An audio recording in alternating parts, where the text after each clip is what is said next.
رمضان المبارک کے مہینے میں ہوٹل کھولنا، اس کا کیا حکم ہے؟ ہوٹل کھلا رکھنا چنانچہ رمضان المبارک کے احترام کی خاطر دن کے وقت ہوٹل بند رکھنا یہ افضل اور ضروری ہے۔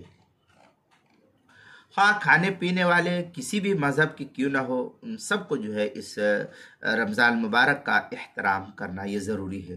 روزہ چونکہ شاعر اللہ میں سے ہے اور شاعر اللہ کی تعظیم اور احترام یہ ہم سب پر واجب ہے۔ چنانچہ قرآن مقدس میں ہے وَمَن يُعَظِّمْ شَعَائِرَ اللَّهِ فَإِنَّهَا مِن تَقْوَى الْقُلُوبِ، یہ سورہ حج پارہ نمبر 17 آیت نمبر 32 کے تحت جو ہے اس کو نقل کیا ہے۔